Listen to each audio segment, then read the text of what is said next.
Welcome to Ultimate Brains. I'm your host Fiona, and today it's all about life as a child in the 40s with Syd Lobban. Hi Syd. Good morning. And of course Brain. Hello Fiona, hi Syd, hope you're both well today.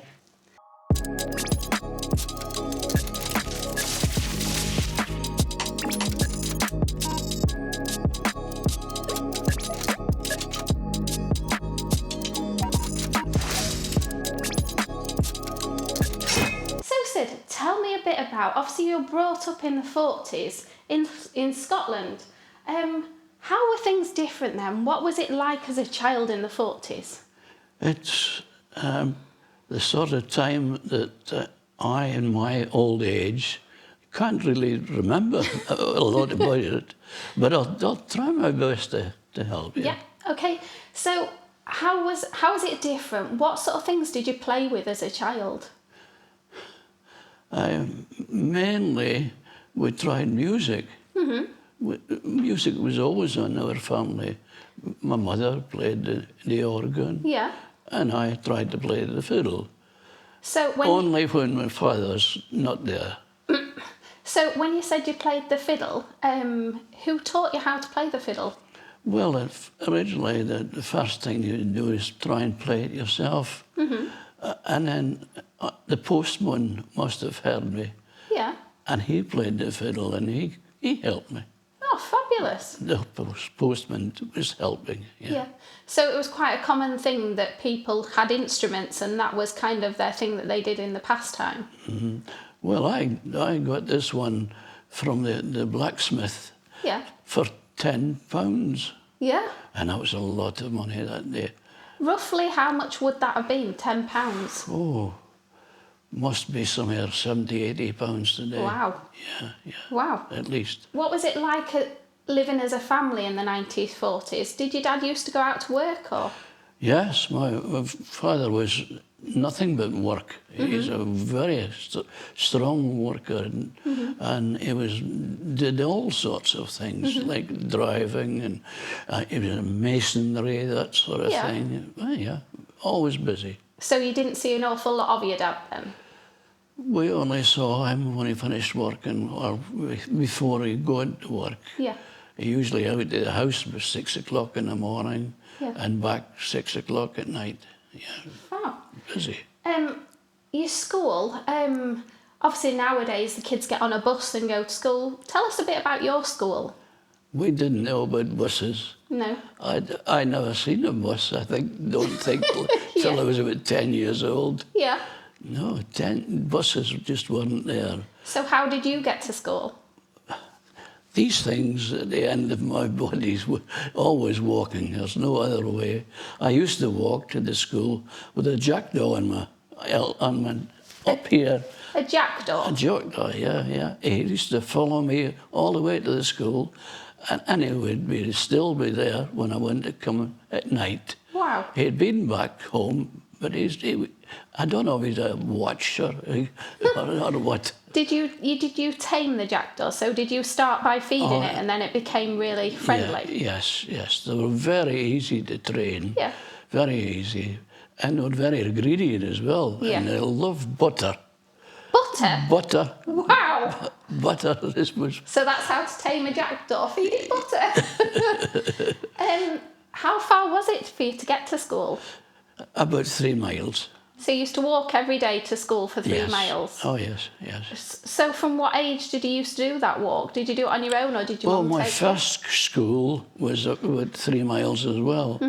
And we used to walk to school with a crowd of kids. We would all there was never any mothers or fathers. What age did you start doing that? Can you remember? Or 4.5. 4.5? Yeah. Wow. Started walking to school at 4.5 with a group of kids. Yes. That would be unheard of now, wouldn't it? Can we just ask Brain, when could you leave school in the 1940s? Thinking. In the 1940s, the leaving age for school in the United Kingdom was typically 14 years old. This means that children could legally leave school and enter the workforce or pursue vocational training at the age of 14.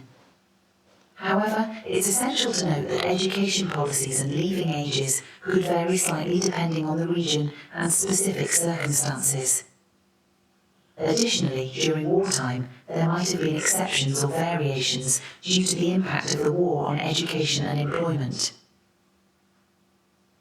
Wow. How old were you when you left school then? 15. Yeah. I was 15 at that time. In fact, I can't remember being 14 year once. Yeah. But that must have been very early. Yeah. But she did say it's depending on the area, didn't she? Yes. I just want to ask a little bit, what was discipline like at school? Yes. The first school, the small school, as we used to call it, never got much in that sort of area at all. But when we got to senior schools, it's a different story. Yeah. So did they tolerate things, or how did they deal with things? They didn't like to do that, but you got a little bit of leather in your hands if you didn't do as you were told.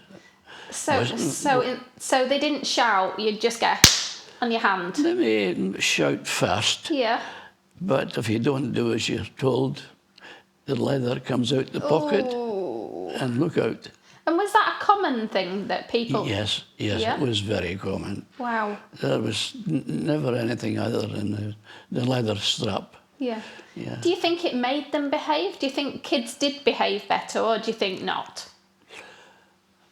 We never knew any time different. No. It was natural, Yeah. and it didn't worry you. No. Because it was just what you were used to. But it would worry me when I go home and Father saw my fingers were. Then it started to worry me. And then would it start all over again because you'd then get into trouble by your dad? Absolutely. Oh, can you imagine? That's not good, is it? He made sure that you were holding your hands out. That's a bad day, isn't it? If you get punished at school and then go home and get punished yet again. Yeah. Just the way things were, though, wasn't it? It wouldn't be the first time. Yeah, just the way things were. Absolutely. Can you tell us a bit about, can you remember rationing and shortages of things? What can you remember about that? Oh, yes. Particularly rationing was all about the groceries, vans and stuff. We got all our food from. And I can tell you, for example, what sort of food we had. Yeah. On a Friday, all the kids in the village would sit on a cemetery wall. And when the grocery van came around with the groceries and so on, he would give us all a half of an oxo cube. Half of an ox cube? Half of an oxo cube, and we loved it. Yeah. So Yes. that was your treat? That was our sweet. Wow. So did you have sweets and things then, especially? I'm sure there were sweets, but nobody had money to buy sweets. No. Yeah. And can you remember it having an effect on your family with there being rationing, or did you not know any different? No, because it was a natural thing. It was something that happened before or earlier time.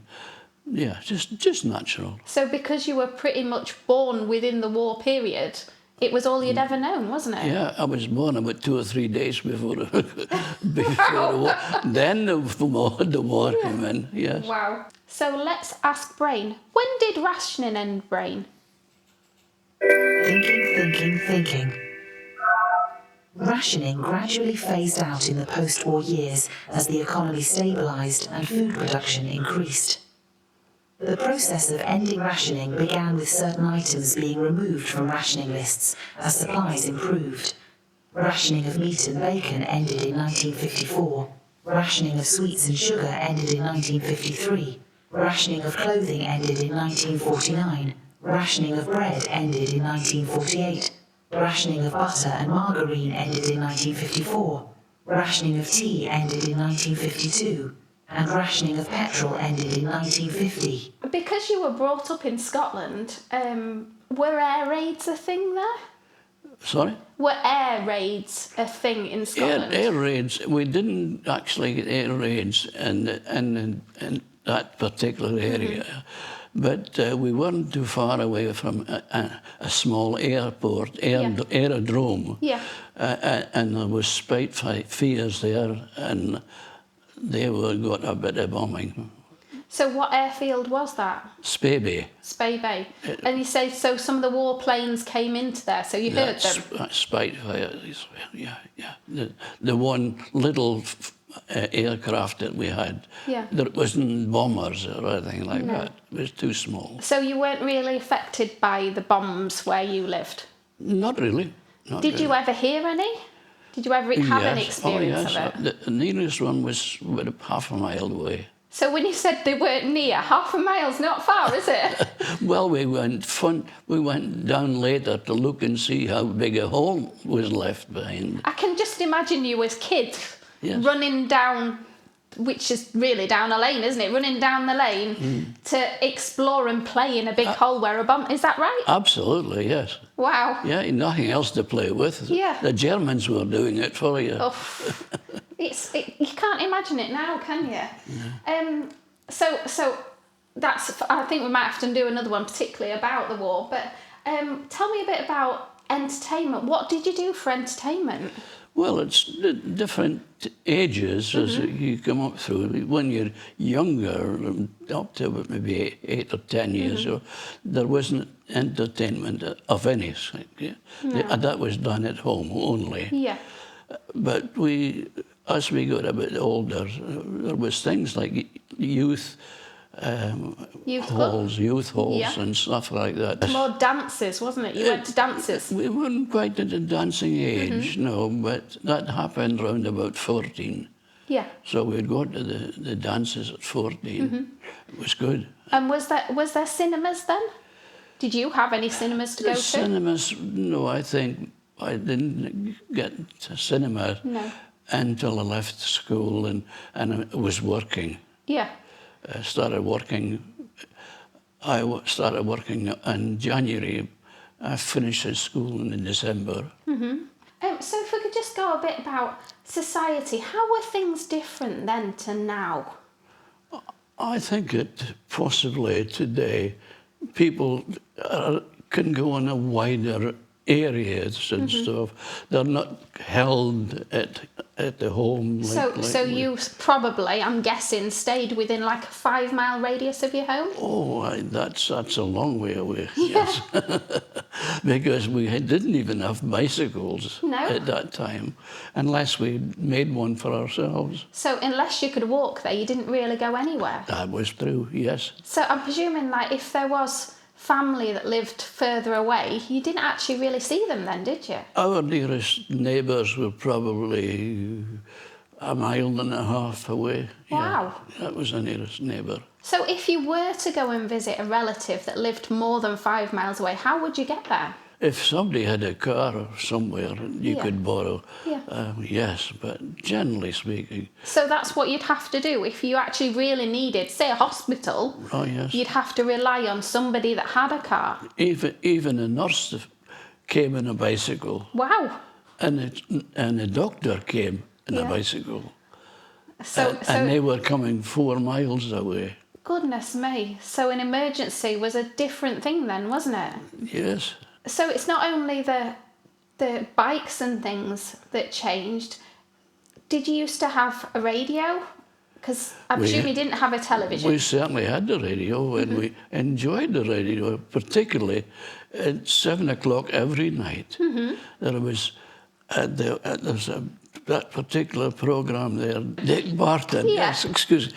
Okay. Dick Barton was a detective, a very good detective. And we held him every night. So I can imagine, as a family, would you like me to pass you water? Or can you reach it? As a family, I imagine you all sitting there in front of... And you didn't call it a radio, did you? You called it a wireless.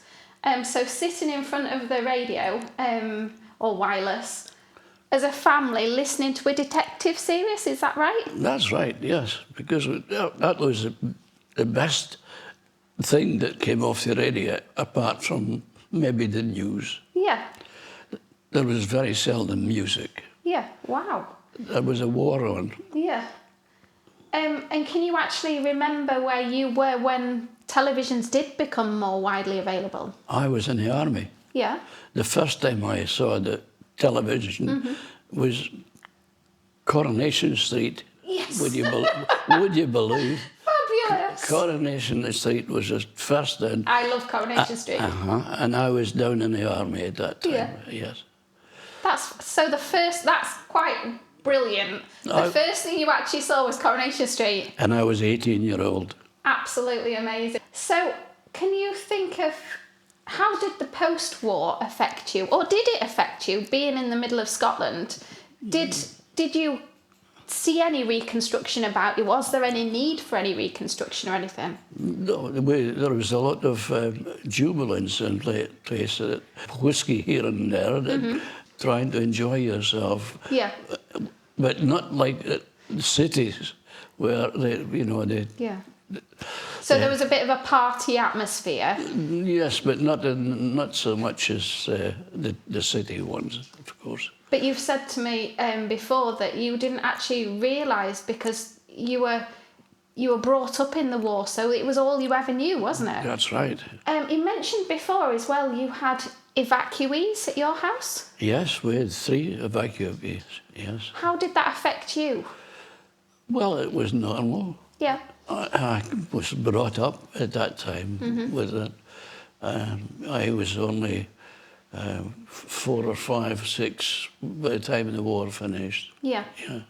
So you We just didn't think knew... about it. No. Where did the evacuees come from? Glasgow. Because I think a lot of people believe that evacuees only really came from London. They didn't, did they? It was any cities. There was a lot of evacuees from Glasgow because Glasgow was a target for the Germans, and a lot of damage was done there. Yes. Yeah. So if I just ask Brain, how many children were evacuated in the 1940s? Thinking. During World War II, approximately 3.5 million people, including children, were evacuated from urban areas in the United Kingdom to safer locations in the countryside. This massive evacuation effort, known as Operation Pied Piper, aimed to protect civilians, particularly children, from the dangers of bombing raids and other wartime hazards. I never appreciated just how many people. 3.5 million. Goodness me, that's a lot. It's an awful lot, isn't it? I yeah. never quite appreciated that. Yeah. And tell me, we'll just finish up a little bit, what was family like life in the 40s? What sort of traditions did you have? What did you do differently? So a lot of people went to church more than they do now. Oh yes, my mother was a good churchgoer, and she made sure that I came with her most of the time until I joined the church as well, and the choir, and eventually it was choir boy #1. Fabulous. So that was one of the things that occupied your time, going to church. Oh yes, that and music and listen to the guy at night at 7 o'clock. Yeah. And did you have music nights as a family? Was that one of the things you did? What did you entertain yourself with? My mother played the organ at home, and it was the one with the pedals and stuff. And she was a good player. Especially when she was playing something from the church.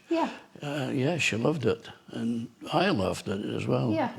We all did. Fascinating. Well, we'll round up for now then, Syd, until next time.